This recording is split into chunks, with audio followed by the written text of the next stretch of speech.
Não se abram as portas de Jerusalém até que o sol aqueça.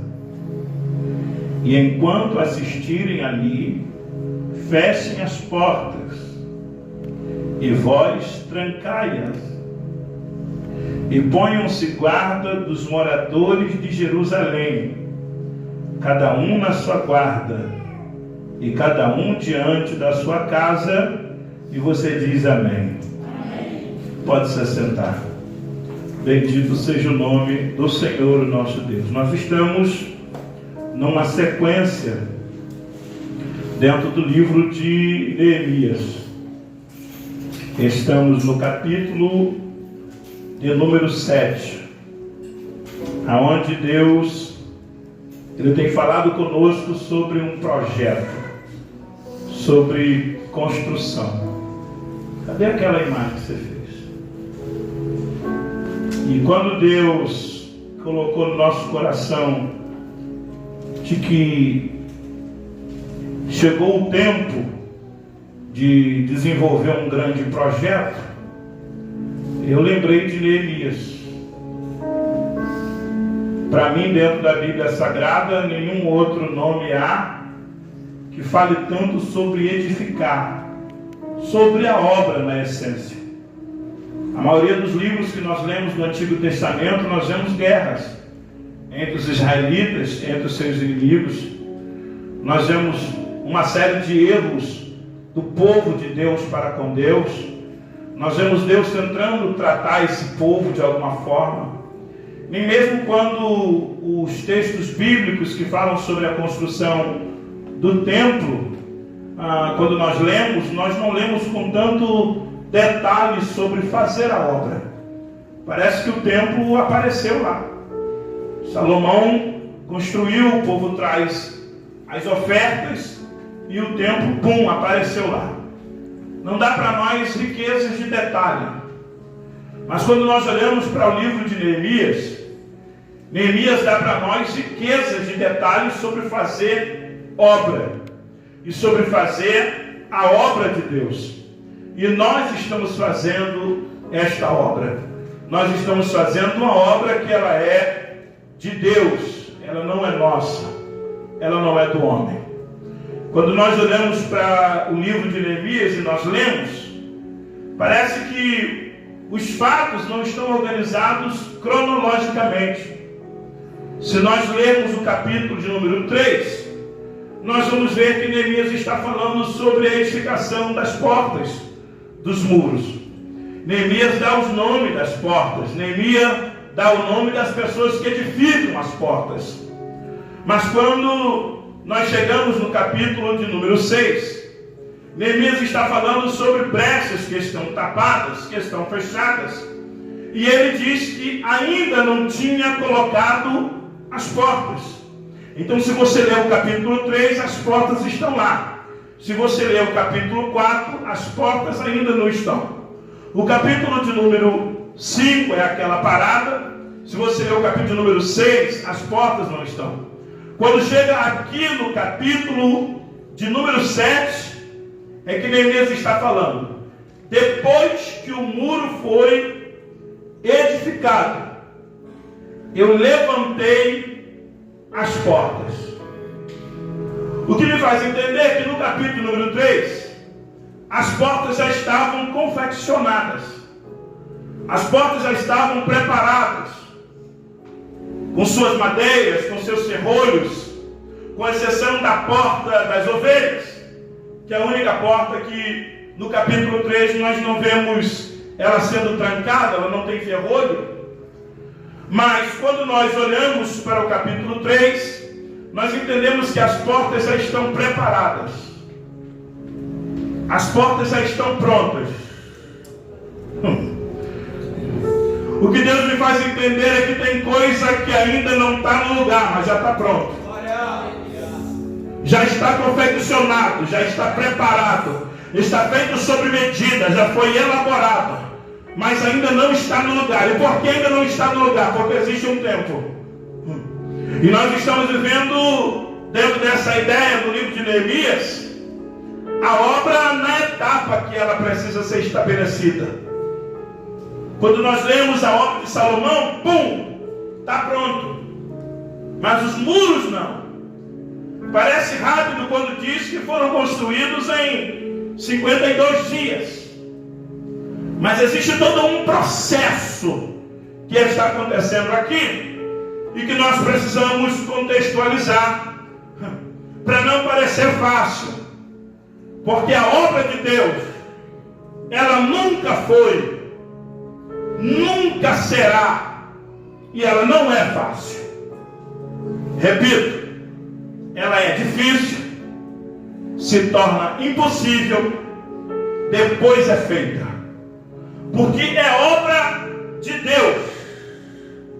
E dentro dessa ideia de obra de Deus, embora Deus compartilhe conosco de que nós somos os obreiros, nós somos os que obram, a bem da verdade é que nós somos mais ferramentas do que obreiros. Porque se a obra é dele, o verdadeiro obreiro é ele. Se a obra foi pensada por ele, o verdadeiro obreiro é ele. São as mãos dele que prosperam na obra. São as ideias dele que prosperam na obra. É a vontade dele que prospera na obra. E o que nós somos? Nós somos pessoas que ele levantou para compartilhar a sua obra. Então a obra ela é de Deus. E por que nós não podemos fazer a obra de Deus com facilidade?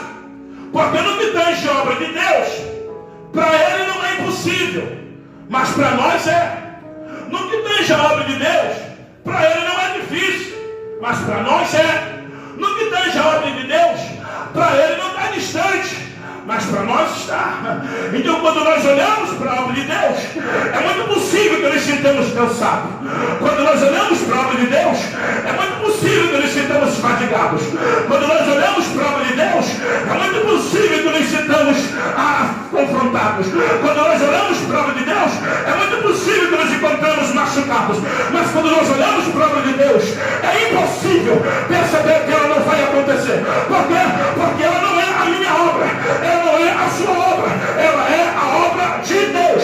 E se a obra é de Deus, quem idealizou ela não idealizou para que ela não seja feita. Ela já está preparada. Você não está vendo as portas, mas já estão prontas. Não está no lugar, mas já está confeccionado. Bendito seja Deus. Quando nós chegamos no capítulo número 7, meu Deus, e o capítulo número 7 tem um monte de mensagens que se eu não me ater aqui, você acredita que quando você olha para o capítulo 7 de Elias, você encontra uma mensagem tipologicamente escatológica? Por quê? Porque nós encontramos uma cidade que ainda não está completa. E por que ela não está completa? Porque o povo ainda não está dentro dela. Isso é escatológico. Bendito seja o nome do Senhor. Ela está pronta, completa não. Só vai ficar completa quando a igreja inaugurar. Quando nós olhamos para o capítulo número 7, é possível encontrar uma mensagem escatológica no que tange a pessoas que não têm o seu nome escrito na genealogia. Perceba, eles foram riscados porque não tem o seu nome na escatologia, não tem o seu nome na genealogia. E quando nós olhamos escatologicamente, a Bíblia diz que todo aquele que não for achado escrito no livro da vida, ele não vai entrar dentro da cidade. Mas eu não quero ir falar sobre escatologia. Se nós tentarmos para a própria porta, ela é escatológica. De dia se abre e de noite se fecha. Não sei se você já leu Mateus 25, mas Mateus 25 nunca me mostrou uma porta fechada até que dá meia-noite. E detalhe, elas estão esperando ele. Está todo mundo esperando, mas elas só vão reagir quando ouvir a voz do noivo. Só que quando o noivo vem, ele não vem para avisar que chegou, ele vem para poder fechar a porta. Tanto é que elas saem, as prudentes entram, e quando elas voltam, elas encontram a porta fechada, e elas estão batendo.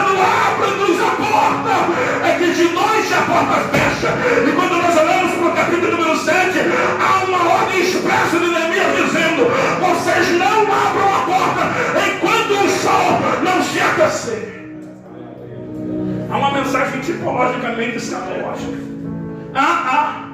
A saber, os próprios que não têm o nome escrito na genealogia, vai depender da descrição ou da avaliação de um sumo sacerdote. E ele vai avaliar segundo o Urim e segundo o Tumim. Ele é o sumo sacerdote. Ele é aquele que vai olhar para ver se tem luz e para ver se tem perfeição. Porque a palavra está aí, ele postou bem lá. A palavra Urim e a palavra Tumim significa luz e perfeição. Se o sumo sacerdote avaliar pelo Urim e pelo Tumim, não tiver luz e não tiver perfeição, mas vai ficar de fora. Mas essa noite ele está trazendo luz. Ele está trazendo perfeição sobre nós. O sumo sacerdote tem uma porta aberta. Não é sobre isso que eu vou pregar ainda. É que quando nós olhamos para o capítulo 7 de Neemias, nós conseguimos encontrar uma mensagem tipologicamente escatológica. Porque Jesus é aquele que se coloca diante da porta, que abre e ninguém fecha. E se estiver fechada, ninguém abre. É ele que diz: diante de vocês eu coloquei uma porta aberta que ninguém pode fechar. Mas ao destrincharmos o capítulo 7 de Neemias, nós precisamos historicamente ficar um pouco no passado e no presente e deixa a escatologia para um próximo momento. Fica aqui uma introdução. Quando nós olhamos para o contexto que Neemias está inserido, como é que isso aconteceu, pastor? Eles apareceram aqui construindo o muro? Não. Foi lá atrás. Eles estão cativos durante 70 anos. Neemias nunca morou em Jerusalém. O Neemias não nasce em Jerusalém. Neemias é filho de quem morou. É por isso que quando ele faz alusão a Jerusalém, ele diz: é onde está o sepulcro dos meus pais. Eles são de lá. Mas Neemias nasce no cativeiro da Babilônia. Mesmo nascendo no cativeiro da Babilônia, Neemias sabe que não é de Babilônia. Está aqui outra mensagem tipologicamente escatológica. Pois mesmo nascendo nessa terra cheia de pecado e habitando no meio de um povo impuro, a gente sabe que não é daqui. Oh, glória! Nós estamos fazendo força para ir para a nossa cidade. Quando eles estão lá no cativeiro babilônico, eles são levados em 3 etapas. Passam 70 anos e é assim que eles vão ser devolvidos de novo. Quando você lê o primeiro capítulo de Esdras, que é companheiro, conterrâneo de Neemias, diz que no ano do rei Ciro, é o ano do rei Ciro que está fazendo menção sobre liberar Israel para ir construir o muro. E como é que Ciro chega a essa conclusão? É que ele lê um pergaminho que está escondido. Oh, bendito seja o nome do Senhor. O inimigo nunca consegue esconder nada de Deus, mas Deus sempre consegue esconder alguma coisa do inimigo. Oh, bendito seja o nome do Senhor, o nosso Deus. Escondido. De repente ele abre aquele pergaminho e o leitor vai ler para ele dizendo: olha, acerca do meu servo Ciro se diz que ele liberará o meu povo para ir construir a cidade de Jerusalém, para edificar o altar e reconstruir os templos. Ele acha aquilo fantástico, a saber, aquele pergaminho que está sendo lido tem mais de 100 anos.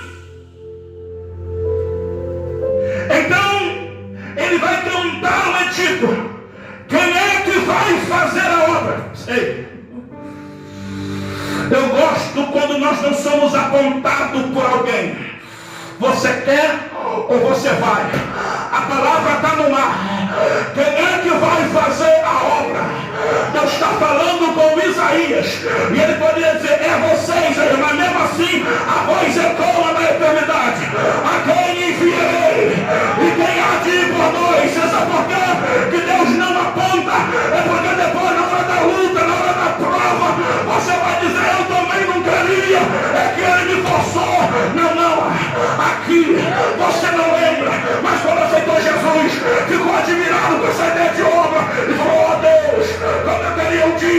fazer a tua obra. Aquilo que você falou quando era novo convertido, foi anotado nas crônicas da eternidade, e agora está atuando. A pergunta: quem é que vai? Quem é que vai? Quem é que vai? Quem é que vai? Oh, bendito a Deus, se Ele está atuando esta noite na vida pela vida para Cristo, eu estou dizendo: eu vou.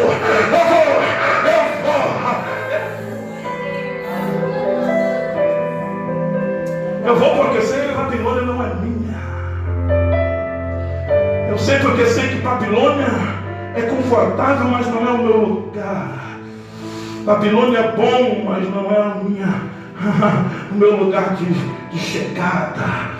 Oh, Babilônia é um lugar atraente. Eu estou na copa do copeiro, eu estou servindo, eu estou confortável. E por que tu vai, Neemias? É porque eu não sou daqui. Não sou não. Pensei que tu era filho de fulano, sou não. Papai nasceu em Jerusalém. Jerusalém, terra do Jebuseu, que foi conquistado lá pela mão de Josué e da sua trupe. Deus olhou para os Jebuseus e disse: vou dar a terra de Jebuseu para você. Era só terra de Jebuseu, virou Jerusalém. Enquanto era terra de Jebuseu, é terra de Deus estranho, é terra de Deus pagão, é terra de fogo estranho, é terra de altar embaraçado. Mas depois que virou Jerusalém, virou terra de adoração, virou terra de altar. É muito parecido comigo e com você. Nós éramos Jebuseu, e como Jebuseu a gente era esquisito, a gente era estranho, mas você foi vestido de Jerusalém. Você foi vestido de Jerusalém.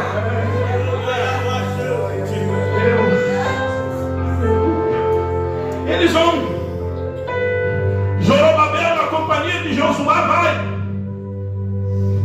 E ele vai olhar para o altar. Antes de se preocupar com o templo, com o muro, com os utensílios, ele se preocupa com o altar. Não dá para pensar em obra de Deus se a obra não começa pelo altar. Não dá para falar de obra de Deus se a obra não começa do altar. E aí que você pensar que eu estou falando do altar, que nós estamos aqui, eu estou falando do altar da tua vida. Há um altar na tua vida que tem que ser reparado. Há um altar na tua vida que tem que ser edificado. Há um altar na tua vida que tem que ser levantado. Antes de cobrar Deus sobre a obra que Ele falou que tinha na tua vida, volta para poder edificar o altar. E depois que você edificar o altar, Deus vai estabelecer a obra de novo. Eles edificam o altar. Eles voltam a sacrificar sobre o altar. Vai reparando algumas coisas do templo. O templo não tem estrutura. O templo não tem forma. O templo está feio. O templo está destruído. O templo está em pó. Alguém diz: então vamos construir um templo. Zorobabel, Josué disse: não vamos preocupar com o templo agora não. O templo já está no plano de Deus. Vamos começar pelo altar. Vamos consertar o altar. Vamos consertar. É o processo que Resgatando Vida para Cristo está vivendo. Nós cremos no templo, mas estamos no processo de consertar o altar. Oh, bendito seja. Eu quero um fogo, mas sei que não desce fogo se não tiver altar consertado. Aqui 58 anos. Quantos anos? 58 anos. Até Esdras se levantar. Parece rápido. Rápido são coisas feitas de qualquer jeito. Eu não tenho pressa. Eu tenho objetivo. Eu não tenho pressa, eu tenho objetivo. O meu foco não está no tempo, o meu foco está no objetivo. Ele vai se concluir. Ele vai se concluir. Ele vai se concluir. 58 anos depois, Esdras se levanta. Qual é o reinado agora? De Dário. São reis diferentes, reinos diferentes e períodos diferentes. E o que Esdras vai fazer? Já que tem altar, agora vamos se preocupar com a estrutura do templo. Vamos colocar base.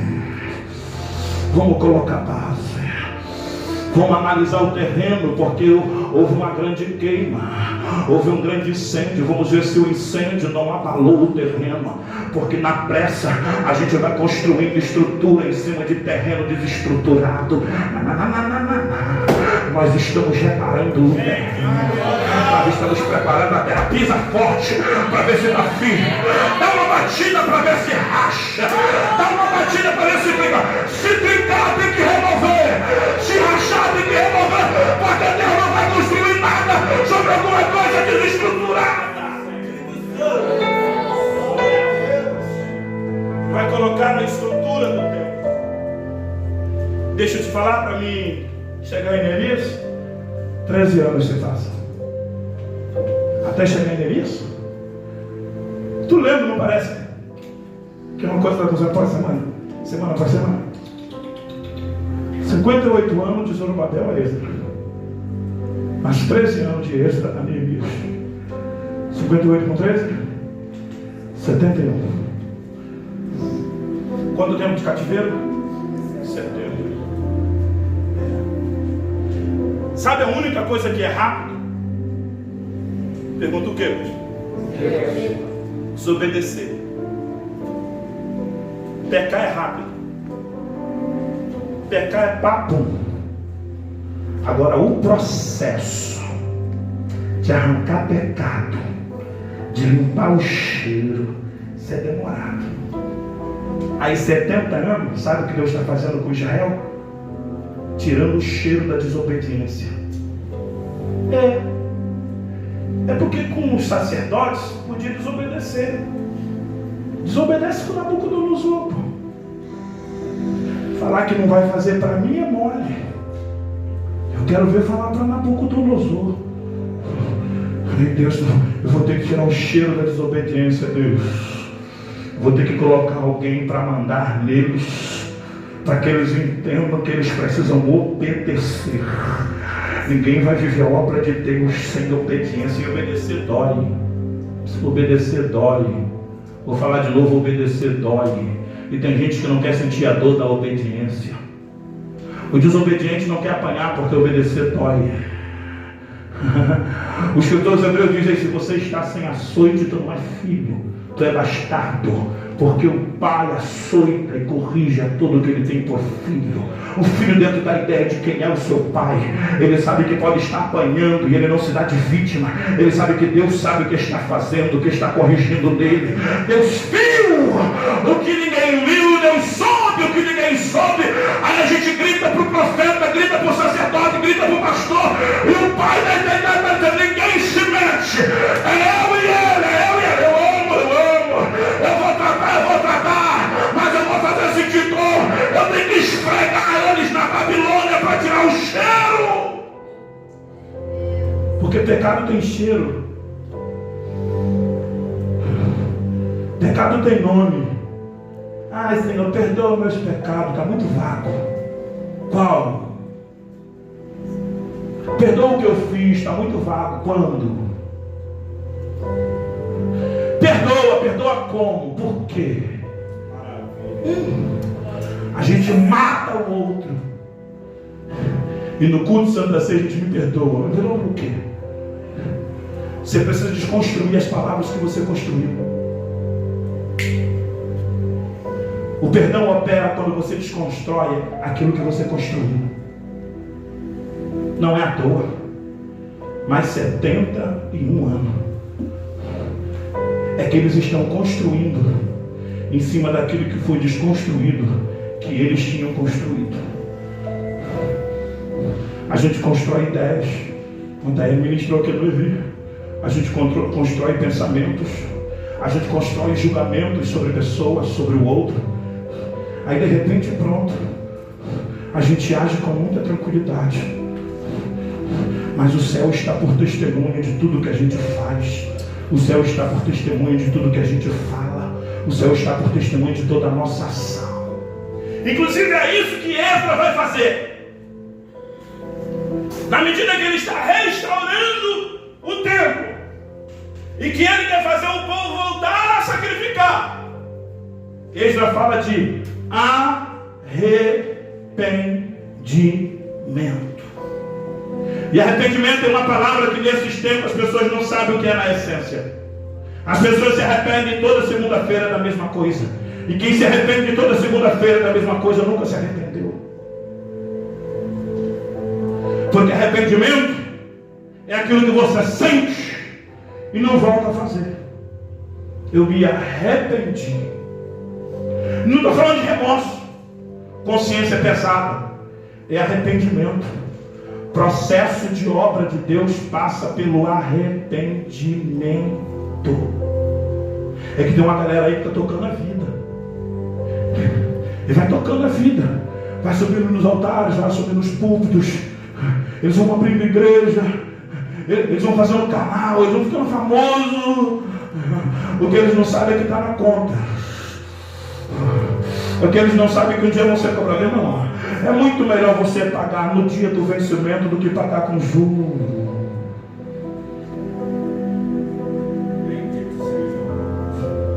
Quem paga com juros sabe o que eu estou falando. A cobrança é injusta. Parece indevida. Mas aqui no contrato diz que se você não pagar na data de vencimento, sofrerá juros de mora, juros de parcelamento. Você sofrerá juros e mais juros e mais juros. E quando nós olhamos para a fé, o que tem de pessoas querendo pagar com juros lá na frente. Aí Deus tem um projeto para a gente aqui. E a voz dele está perguntando quem vai. Porque quem for vai ter que passar pelo processo da obediência. Quem for vai ter que passar pelo processo de ser testado, se está rachado, se está firme. Se brinca à toa. Pum! Um Daphne é o templo. Você está louco? Você já viu o tamanho das pedras do templo? Vai construir sobre porcelanato. Vai construir sobre terra firme. Jesus, ensinando sobre fé, disse que ninguém vai fazer uma construção numa areia. Porque o material da construção pode ser bom. O pedreiro da construção pode ser bom. O que ele não calculou é a estrutura do terreno. Aí constrói na areia. E vem vento, porque vento vem. As ondas do mar se dão impetuosamente, isso é natural. E a casa cai. E Jesus disse, é grande a ruína. Mas aquele que constrói a sua casa na rocha sofre a mesma coisa. Tem esse negócio que eu sofro mais não. Tem vento também. Tem onda do mar também. Não é que para ele é mais fácil, não. Não é que o vento é menor, é a estrutura que eu estou sendo edificada. Não é sobre a onda do mar que dá sobre nós. Ela tem o mesmo tamanho, ela tem o mesmo ímpeto, mas é sobre a estrutura que nós estamos crescendo. Eu dizia isso aqui no começo desse ministério. Se nós formarmos uma igreja sem estrutura, no futuro teremos uma igreja deformada. É por isso que eu não tenho pressa. Eu tenho objetivo. Quem tem pressa quer chegar a todo custo. Quem tem objetivo sabe como chegar e para quê. É diferente. Quem tem pressa quer mostrar que fez rápido. Quem está disputando com quem? Ninguém. Vai acontecer. É projeto de Deus. É obra de Deus. E deixa eu te falar. Não seja enganado não, isso é pegadinha. Isso é uma pegadinha do céu. Você fica pensando assim, ai, então nós vamos ter que fazer muito. Ai meu Deus, é muito dinheiro, o pastor está viajando. Deus não depende do teu recurso. Você é incapaz de bancar o projeto de Deus. Deus só está te dando uma leve sensação de participar. É por isso que vai acontecer. Se alguém fizer, vai. Se não fizer, vai acontecer. Se alguém quiser, acontece. Se não quiser, acontece. Porque Deus não depende do nosso recurso. Você é tipo um pai querendo fazer a criança participar. Eu pego o sapato para pôr no pé e sento no sofá e a Alexia põe. Papai, deixa eu te ajudar. Ela não consegue. Mas eu fico escondido dela. para fazer ela se sentir bem, para deixar ela operacional, André. Eu faço ela sentir que ela está sendo útil. Aí eu vou e ponho isso aqui, ela veja, olha filho, me ajudou, obrigado. É papai do céu fazendo com a gente. A gente está fazendo e está pensando que é a gente, mas a obra é dele, a obra é ele, o arquiteto é ele, o provedor é ele. O bendito. Ele vai trabalhar com arrependimento. No meio desta obra que Esdras está estabelecendo em Jerusalém, ainda faltam casas serem edificadas. E o bendito muro. Porque enquanto não tem muro, não se estabelece limite. Porque muro não fala só de proteção. Muro limita quem pode entrar e quem não pode.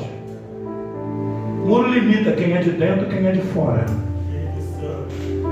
Muro limita quem mora dentro e quem não mora. 13 anos se passam. O rei agora é Artaxerxes. E dentro daquele processo que você já sabe, Neemias é liberado. Vai. Você está vendo como é que o projeto está em andamento? Dário vem e Dário vai. E o projeto segue. Ciro vem e Ciro vai. E o projeto segue. Artaxerxes vem e Artaxerxes vai. E o projeto segue. Zorobabel vem, Zorobabel foi. E o projeto segue. Vem Esdras e vai Esdras. E o projeto segue. Vem Neemias e sai Neemias. E o projeto segue. Vem eu e vem você. E o projeto segue. O projeto é maior do que a gente. Inclusive a nossa existência é por causa do projeto. E não o projeto é por causa da nossa existência. Está pegando isso? Deus está te dando só o privilégio de fazer parte. Se quiser. Porque foi assim que eles fizeram. Quem é que quer ir? Quem é que quer edificar? O Neemias é liberado. E ele vai. Aí quando chega aqui no capítulo número 7, o muro está pronto.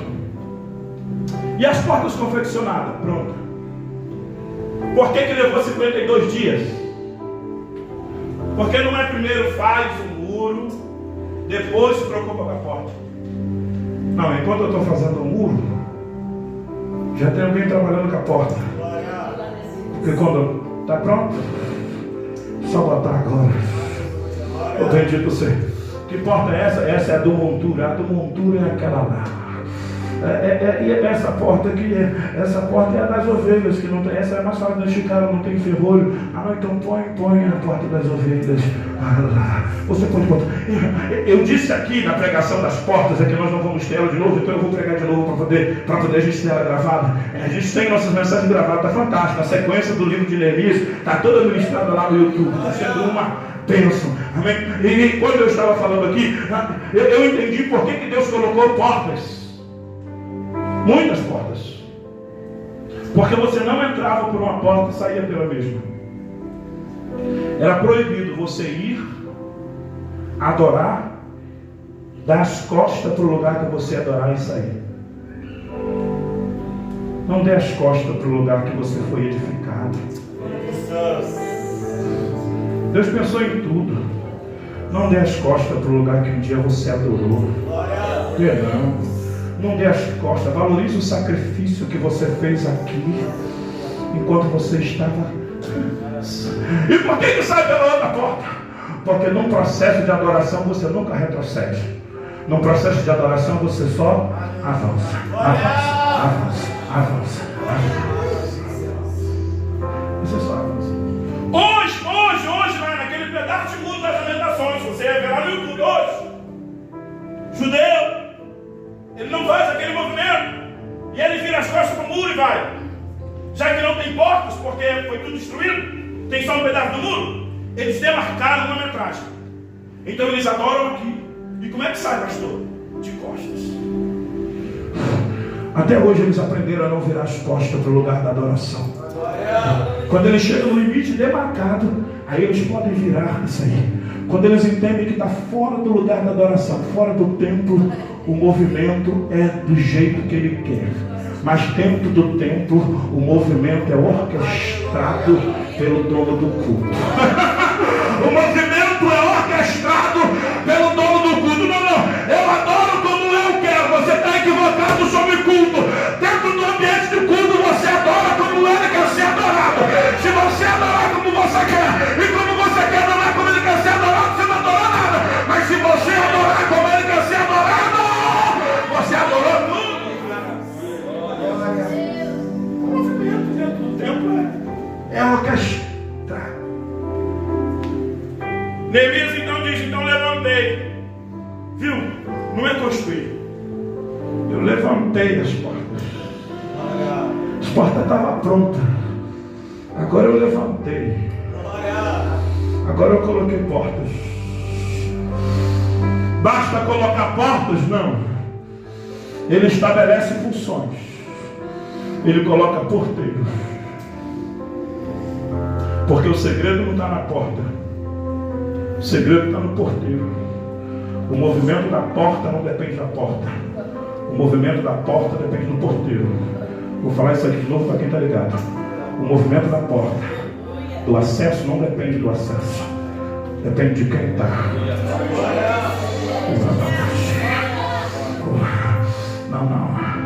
Não é como o Silvio Santos diria nos anos 90, que se abram as portas da esperança. Não. É tipo essa que tem no shopping. É essa que sente a tua presença e ela abre. É assim que Deus está fazendo com quem está entendendo que nós estamos vivendo. Nós vamos em direção à porta e ela vai se abrir só em sentir a nossa presença. O segredo está onde? No sensor não. Se não passa nada, o sensor não funciona. O segredo está em quem está passando. O segredo está em quem está passando. Então Neemias põe porta, legal, construiu, não, agora tem que ter porteiro. O porteiro é que abre. O porteiro é que fecha. Não confunda brecha com porta. Brecha é brecha, porta é porta. Brecha é aberta acidentalmente. Porta não. Porta eu abro. Eu fecho.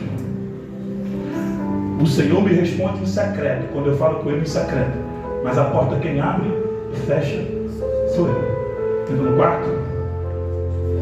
Abre a porta. Entra no teu quarto. Fecha a tua porta. Fala com teu pai em secreto. Vou falar o nome não para não queimar o cara, já que nós estamos no YouTube. O cara falou o versículo assim, é um grande influenciador. Depois eu vou falar nos bastidores para os meninos. É um grande aí que a pessoa escuta. Aqui o cara falou o versículo assim, entra no quarto, fecha a porta e fala ao pai em secreto, porque o pai te ouvirá em secreto e te recompensará para todo mundo. Que vontade. Vontade de parecer, mas não. Fala em secreto. O pai te responde em secreto e te recompensa em secreto. Quando tu sai da porta vivendo o que tu está vivendo, as pessoas olham e falam, como é que foi? Eles não compreendem, porque foi no secreto que você buscou, foi no secreto que eu te revelou. Eles vão ter que ficar inventando coisas, porque não dá, quando não bate x, y, raiz quadrada, isso aqui, não tem como. É porque ele não viu quando você estava dentro da porta do quarto, falando no secreto, o pai te respondendo em secreto, para ver coisas que ele nunca vai revelar para quem não tem secreto. Ele só revela secreto para quem vive o secreto. Então ele põe porteiro. E a ordem é explícita. Não abram a porta até que o sol se aqueça. Não é se pôr. Não. Pastor, na minha tradução está se põe, eu sei. Mas no original é esquentar.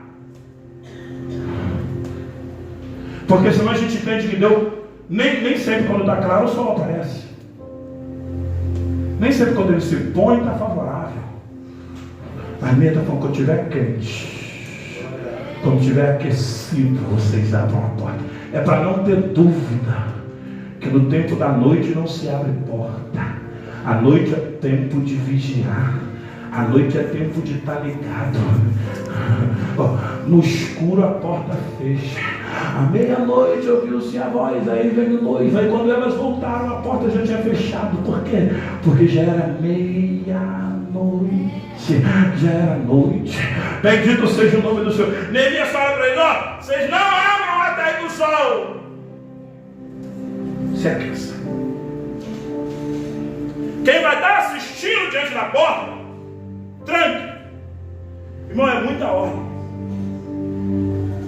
É muita ordem. A Bíblia é um livro de ordem. E desordeiro não gosta da Bíblia.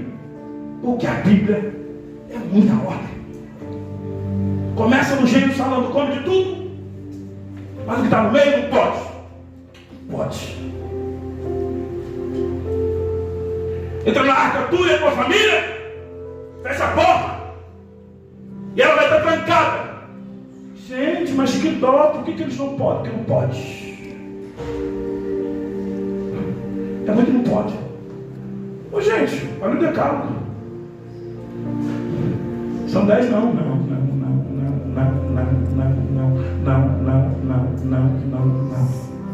É muito não. Para quem quer viver objetivo, ele entende que os não de Deus é proposital e tem um porquê. Não abra a porta, porque os inimigos vão querer vir de noite, vão querer dar de madrugada, eles vão querer vir quando você estiver dormindo. Não abra a porta e tranque. Tranque vai dormir? Não, fica assistindo, olhando para a porta trancada, porque você vai ser o responsável em abrir ela. Você é responsável pelo acesso de algumas pessoas. Deus está nos dando a chave para que outras pessoas tenham acesso àquilo que nós estamos tendo. Isso não é privilégio para um, nem privilégio para outro. Isso é para acessar quem quiser. Quem se colocar à disposição do que Deus quer, vai acessar.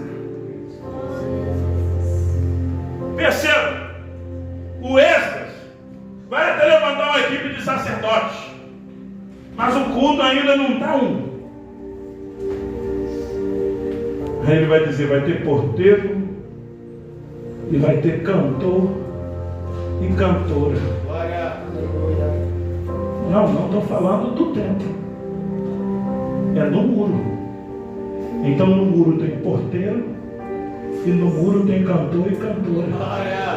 Antes de cantar lá no templo, vai cantar no muro, cantora. Quer cantar, cantor? O templo ainda não está pronto. Dá para cantar aqui perto do porteiro. Bendito seja o nome do Senhor. Ele estabelece cantores e cantoras.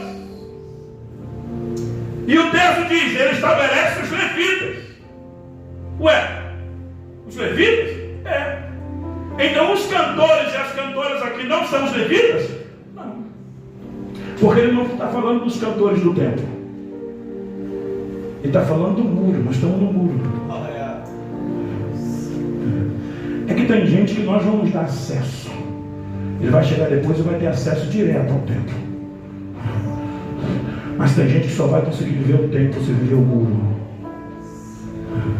E o convite de Deus não é para você ver o templo. O templo está lá. O convite de Deus é para você ver o muro. Valorize o muro. Valorize o lugar onde você tem acesso. Valorize o lugar onde você vê pessoas entrando e pessoas saindo. Onde você é responsável por quem entra e por quem sai. E ele estabelece os levitas. Ué, no muro? É, no muro. Então no muro tem porteiro. O culto está pronto. Aonde? No muro. No muro tem cantor. E no muro tem levita. E não tem brecha, tem não. E tem porta. Mas quem abre é o porteiro. E quem fecha é o porteiro. Deus sempre confiou a chave da porta na mão de alguém. E detalhe, sabe quem vai levantar para ser o chefe da fortaleza de Jerusalém? O chefe do muro. Quem viu ele em pó? Quem é que vai ser o chefe do muro? Quem viu quando não tinha muro? Quem é, pastor? Lembra do Anani? É o Anani do capítulo 5. Irmão de Neemias, que Neemias pergunta, como que está a cidade? Ele diz, os muros fendidos. Quem deu notícia de muro fendido, vai dar ordem de muro erguido. Eu poderia estar profetizando dentro de uma bola de fogo, mas eu estou profetizando dentro da palavra. É por isso que eu creio nesse tipo de profecia. Tem porteiro, tem cantor. E legal, hein? Por que esses cantores não são levitas? Porque tem cantor e não tem levita, mulher. Olha que oportunidade. Em vez de ficar esperando o tempo estar erguido, faz o que tem que fazer agora no muro. Não quer cantar no muro. Você não quer pregar? Já dá para pregar no muro. Você não quer fazer a obra? Vamos fazer a obra no muro. Aleluia. Pensa no momento de oportunidade de fazer a obra. Agora. Porque depois que estiver lá dentro, se você não se habituar a isso, você vai se desviar. Porque vai ser difícil nós falarmos assim, vamos ouvir o irmão fulano. Como é que no culto para 200 pessoas dentro da igreja você faz isso? Aí se você ir com essa cabeça, se você transportar essa cabeça lá para lá, você vai passar mal. Você vai dizer, olha, viu? Ficaram metidos. Quando começou eu tinha oportunidade. Agora que tão grande não me dão mais oportunidade. Não, ainda tem oportunidade. Ainda tem oportunidade. Foi dito aqui. Se chegarmos lá dentro, nada contra. Luiz pode ser um baterista. Já que Ezequiel pode ser o tecladista, nada contra. Mas se nós chegarmos lá dentro e não tiver outros, meu Deus do céu. Aí na hora que tu vê o outro teclando, você não vai ter tempo de ficar olhando, olha. Você só vai ter tempo de ficar lamentando sobre quem está teclando no seu teclado se você não estiver fazendo nada. Porque quem não tem tempo para fazer nada, ele só tem tempo para poder reclamar e reparar o que o outro está fazendo. Você só vai reclamar do novo baterista se você não estiver fazendo nada. Mas Deus vai levantar outras oportunidades. Quem toca hoje vai tocar outra coisa amanhã. Quem canta hoje vai cantar outra coisa amanhã. Quem está pregando hoje vai pregar outra coisa amanhã. Não fica se imaginando dentro do templo fazendo o que você está fazendo aqui. Porque Deus te preparou para ser aqui nesse tempo que você está tendo. Ele está fazendo você crescer para que você viva outra coisa, não a mesma coisa. Mas a igreja mudou desde quando eu cheguei. É óbvio. Já pensou se não muda? Se não muda as cadeiras é a mesma. Se não muda o chão é o mesmo. Se não muda o peso é o mesmo. Se não muda não tem filho. Se não muda não tem casamento. Se não muda não tem família convertida. Ainda bem que mudou. Não tinha filho, não tinha chão, não tinha teto. Agora tem filho, tem chão, tem teto. Tem teto, tem peso, tem casamento, tem família. Ainda bem que mudou. Eu estou cansado de esperar a mesma coisa. E Deus não quer que você fique esperando a mesma coisa. Deus está querendo que você vai viver algo novo.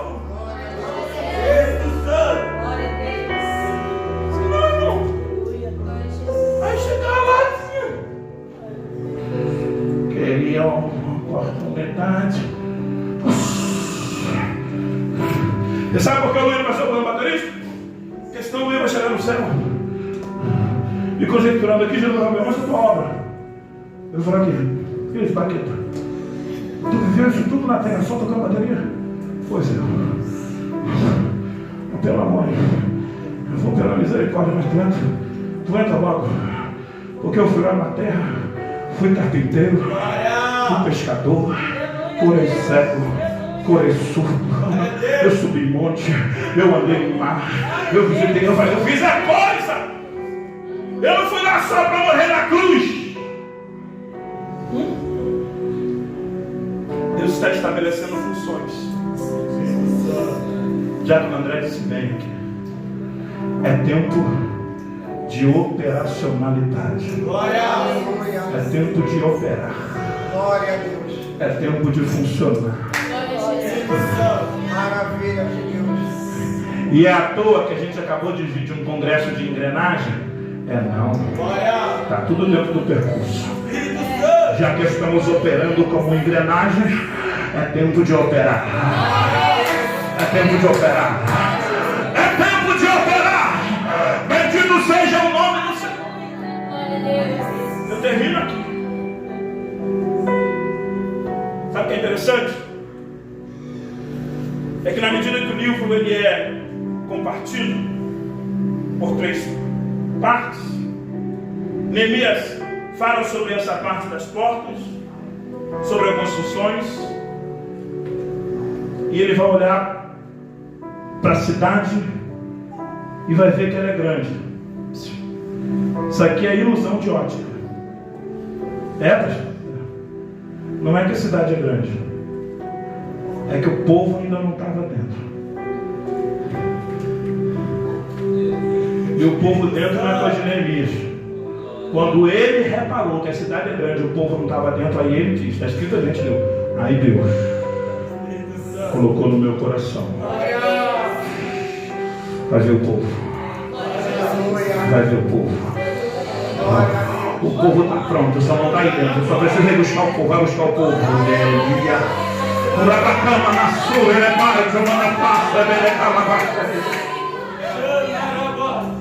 Aí ele vai. E ele volta a 71 anos atrás. E lê a genealogia. Diz, então Ciro liberou Zorobabel, Jesuá.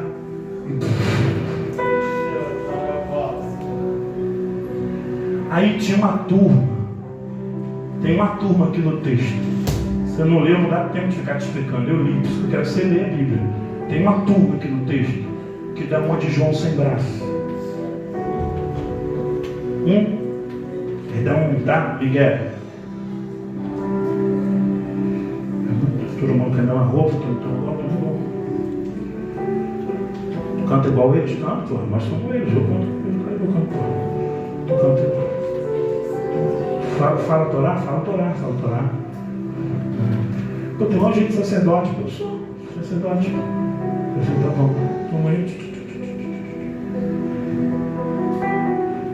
O Tirsata é o governador de Elias.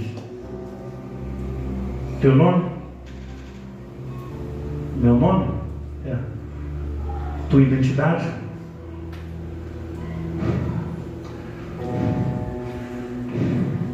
Tem gente que pensa que o que identifica ele do lugar é a forma que ele se veste. O que te identifica não é a forma que tu se veste, que tu canta, que tu prega.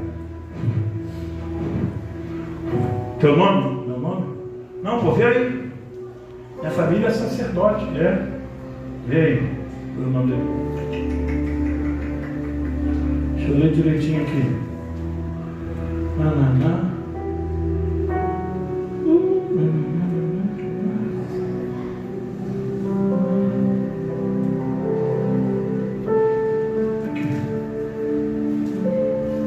Fulano.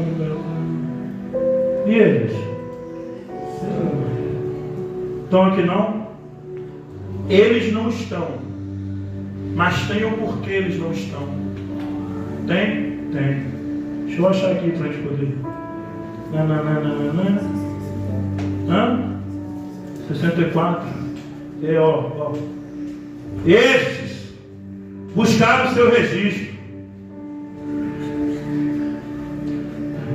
querendo contar a sua geração, porém não se achou. Não se achou pelo quê? Pelo que imundos foram excluídos do sacerdócio. Isso não dá uma mensagem escatológica? Tem nome de sacerdote, veste de sacerdote, cara de sacerdote, canta igual sacerdote, prega igual sacerdote, mas não tem nome, não tem registro. E aqui, nesse caso aqui, o ato da misericórdia está no sumo sacerdote. Porque o Neemias diz, olha, bem que eles ficam de lado, e o Neemias diz, chame o sacerdote, e o sumo sacerdote vai lançar sorte sobre eles, com o Urim e o Tumim. O sacerdote vai lançar luz e vai procurar defeito. Se tiver perfeição, pode botar o nome dele aí. Entra. Se não for encontrado a luz do que está escrito, e não for encontrado perfeição da forma que está escrito, vai ficar do lado de fora de Jerusalém. Essa é uma pergunta de todo novo convertido. Pastor, todo mundo que aceita Jesus, o pregador escreve o nome dele no livro da vida. Escreveu, pastor? Escreveu. Ah, tá. Escreveu, então não apaga mais, né, pastor? Paga. Apaga sim. Ele vai falar isso para João lá em Apocalipse. Que aqueles que não se comportarem como sua igreja, ele vai riscar o seu nome e tirar o seu castiçal. Esse negócio de uma vez salvo e salvo para sempre é para extremistas calvinistas, mas nós sabemos que nós somos responsáveis em denunciar a nossa fé diante do mundo, e se nós não pregarmos a nossa fé diante do mundo, nós não seremos salvos. Mas teu nome está lá. Só que eu gostaria de crer que teu nome está lá, mas teu nome está aqui também, escrito no livro das crônicas da obra da Resgatando Vidas.